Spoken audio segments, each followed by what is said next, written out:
MLA Jayanta Basumatary बिथाङा गावनि बियाबाव दिनै फिन आरोबाव सानसेयावनो दोंथाम लामा बेखेवना होदों आरो बे लामायानो जाबाय रायजोआ होनाय एबा रायजो सरकारनिफ्राय होनाय गिबि मन्त्रि पकि पट निर्मन आसुननि गेजेरजों बे लामाखौ दिनै एमएलए जयन्त बसुमतारी बिथाङा बेखेवना होनाय जादों आरो बे समाव एमएलए जयन्त बसुमतारी बिथाङा रायजोनि खामानि आरो रायजोनि गोबां बिथांखिफोरखौ गावनि 19 नं सिटलि चिरां बियाबाव बेखेवबाय थानायखौ बे समाव नोंथांमोना नुना मोनखाबाय थानाय जादों।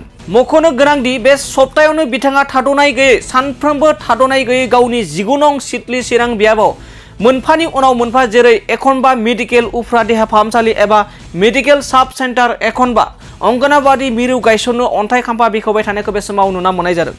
बेबायदिनो दिनैबो गावनि बियाबनि सिङाव फारियै थुक्राझार 2 नं थुक्राझार आरो बेरेंसि गुरि बायदि मोनथाम जायगायाव गिबि मन्त्रि पकिपट निर्मन आसुननि पाका लामा बानायनो अन्थाइ खाम्फाखौ बेखेवनाय जायो। लोगोसे बे बेखेवनाय हाबाफारियाव बाहागो लाफायो 14 नं चिरां दुवार ब्लक इउपिपिएलनि आफादगिरि बिरदाव मोसाहारि टिसिएलसिसिनि लेङाइ मासिगिरि बबेन नार्जारिजों लोगोसे गोबां इउपिपिएलनि दैदेनगिरि बिथांमोना बे हाबाफारियाव बाहागो लानायखौ नुनो मोननाय जायो। साबायखर जासिहरगोन मानोना आसामखौ जौगासार आसाम दानो थाखाय जि सिमां आरो बे सिमांखौ मोगथां महर होनो थाखाय बिथाङा समष्टि जौगानायनि थाखाय जेफोर लामा दालां बान्दो बानायनायनि थाखाय जि सुजुग होदों बे सुजुगखौ लानानैनो दिनैहाय आंनि समष्टि सिरलि चिरां समष्टियाव सालबारिनिफ्राय बेरेन्सिगुरि बे लामा बेखौ नैबेयाव बेरेन्सिगुरियाव अन्थाइ खाम्फाखौ जों गायसनबाय आरो एसे सिगां जोङो 2 नं थुक्राझाराव एखे हाबाफारिजोंनो जोङो लामा अन्थाइ खाम्फा गायसननानै फैबाय आरोबाव थुक्राझारावनो दोंसे लामा जों गायसनबावगोन। दिनैहाय गासै 5 किल'मिटारसो लामा गायसननाय जागोन आरो नैबे लामायाव मोनसे गिदिर दालां दंखायो बे दालांखौबो बेजों बानायनाय जागोन। थ' जोङो मिजिं खालामनो हायो जे दिनै जोंहा बिटिआरआव प्रमद बर' दैदेननाय सरकार आरो स्टेटआव जोंहा डक्टर हिमन्त बिश्व शर्मा दैदेननाय सरकार बे सरकारनि समाव जोङो जिखिनि हान्था मेलानि उसुबिदाफोर दङ बे उसुबिदाफ्रा निस्सय जोबस्रांगोन जोङो फोजोबनो हागोन रायजो राजानो बे सुजुग सुबिदाखौ जों निस्सय हान्था मेलानि सुजुग सुबिदाखौ होनो हागोन।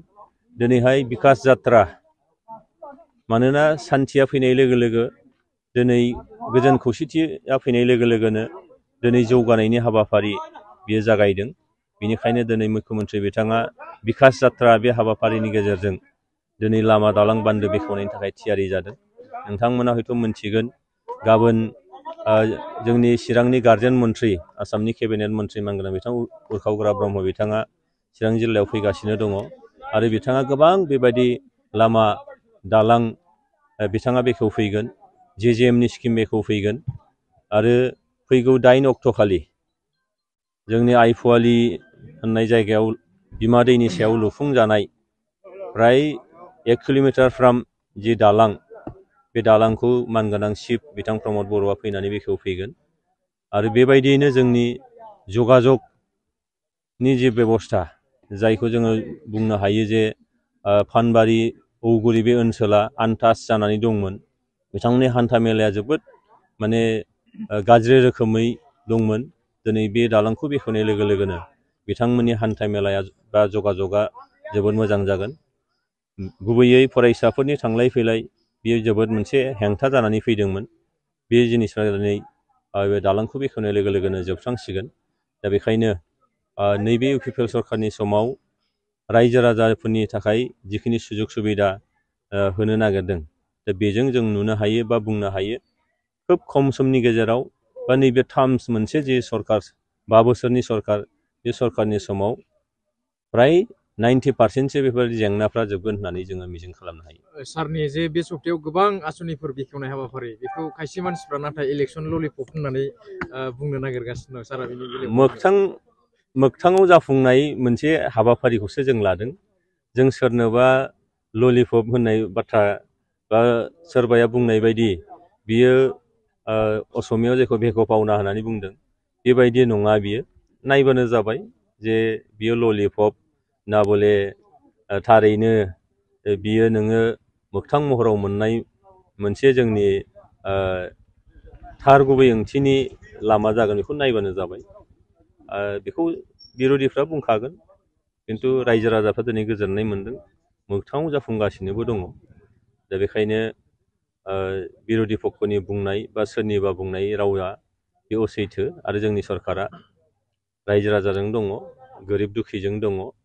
बेखायनो मोगथां महर होनो थाखायसो जों बे हाबाफारिखौ लादों। बेयाव खुनु बानायफ्लानाय बा सोरनिबा बुंनाय बाथ्रा नङा बियो। जों नुदोंमोन BPFनि टाइमावसो लामाया सेंसन जायागारा, लामायाव नोङो टेन्डार जायागारा, बेबायदिनो रायजोफोरखौ माने फुस्लायनो थाखाय फिथा हास'फैनाय, अन्थाइ खाम्फा गायसनफैनाय, नोंथांमोना एकदम मोनथिगोन जे बे लामायाव अलरेडि टेन्डार जाखांबाय, टेन्डार होनानै एवार्ड होबाय, दिनै लामाखौ मावसिगोनबो, गाबोन समफोरनि गेजेरावनो बेखौ जोङो नुनो मोनगोन। बेनिखायनो बे रायजो राजाखौ ओरैनो थगायनो फैनाय बा माबा बुंफ्लानाय बे बाथ्रा नङा। बिथांमोना फंसे बाथ्रा बुंबावो जे बिथांमोना जों मावनानै गालांनायखौसो फिथा खेबस'बाय थायो होननानै बेबायदि बाथ्रा बुङो। नैबे लामाखौलाय मालाथो मावखो? जेनेबा बेरेन्सिगुरि, सालबारि टु बेरेन्सिगुरि, रायजो राजानाव सोंबानो जाबाय। थुक्राझारनि 2 नं थुक्राझारनि लामाखौ 17 बोसोराव मावाखैमोन, बे बोरैथो जानो थांगासिनो दं? सोरबाया मावनाय नङा, खारन बिथांमोनहा सेंसन गैयागारा ओरैनो बाला अन्थाइ हयथ' बहाबा गारफ्लादोंमोन, बहाबा हयथ' नोङो फिथा हाफ्लादोंमोन, नारेंखल देख्रुबफ्लादोंमोन। खिन्थु जोंनिया जाहैबाय टेन्डार जानाय, अलरेडि एवार्ड मोनखानाय बे लामा दालांखौसो जोङो दिनै अन्थाइ खाम्फा गायसनदों। जों रायजो राजाफोरखौ थगायनायनि थाखाय माबा मोनसे ओरैनो फुस्लायनायनि थाखाय खालामाखै। बेनिखायनो बिरोधि पक्षनि जे बुंनाय बेयो खुनु सैथोथि गैया। सैथो बाथ्राया बेसो जे थार ओंथियाव मोगथां महराव बे लामाफ्रा जाफुंगोन। गिबियावनो आङो बे बेरेन्सिगुरिनि गावबुरा जानानै नोंथांमोननि चेनेलखौ गिबियावनो खुलुमनाय आरो सिबिनायखौ जासिहरबाय। आरो बे समावहाय जोंनि बे बेरेन्सिगुरिनि जि हान्थामेला बा लामा, बे लामाखौ बेखेवफैनाय मान होनो गोनां 31 नं सिललि समस्तिनि MLA जयन्त सारनिसिम आंनि गोसो गोरबोनि खुलुमनायखौ जासिहरबाय। आरो लोगोसे बे समावनो नुजाफैनो हानाय गोबां UPPLफोरनि राजनितिक हान्जानि दैदेनगिरि सारमोननिसिमबो आंनि गोसो गोरबोनि खुलुमनायखौ जासिहरबाय। आरो जोंनि बे दिनैनि जे लामानि जे जेंना, बे जेंनाखौ बोस्रांफैनायनि थाखाय आङो खोब मोजां मोनदों आरो जाफुंबाय आं सानदों। आरो जोङो गोबाव सम बे लामाखौनो लुबैबाय थादोंमोन रायजो राजाया, नाथाय मोनफुंनो हायाखै मोजाङै रोखोम। दा जोङो लामाजों लोगोसे ब्रिज बेखौ मोनफानायाव जोंहा गोसोआ गोजोननाय फैदों। आं बेखिनिखौ बुंबाय। आरो आङो गिबियावनो आरोबाव जयन्त सारनिसिम आरो खनसे खुलुमनाय आरो सिबिनायखौ जासिनाय थाबावबाय। नोंथांमोना बे लामा जायनि समाव सिगां माबायदि जेंनायाव गोलैनांगौ जायोमोन? जोङो जेंनाया जाहैबाय, जोङो नैबे ब्रिजनि थाखाय गोबां जेंना जादोंमोन। मानो होनोबा जों दंफांनि दालाङाव जों गोबां गारि घरा जों सालायनो हायामोन। बेबायदिनो जोङो खोब एसे जेंनायाव फैदों। दा बे जेंनाखौ जों सुस्रांबाय होननानै जों सानना लाबाय आरो। बेनि अनगा गामियाव मा जेंनाफोर बा उसुबिदा दंबावो सरकारनिफ्राय मोननांगौ? दा जेंनायाथ' जोंहा गोबां जेंना दंबावो। स्कुल बाउन्डारि दङ, गोबां गामियाव जौगानाय बान्दो दालां नांगौ। दा बे लामाजोंल' जों जोबस्राङाखै, नाथाय लामानि खामानिया एसे जोबथ'बाय आं सानदों। नाथाय बान्दो दलां आरो बान्दोनि माखासे गोबां प्रब्लेम दंबावो। बे प्रब्लेमखौ जाहाथे जयन्त सारा बेखौ आरो नायहरबावो, आं बेखौ खावलायगोन।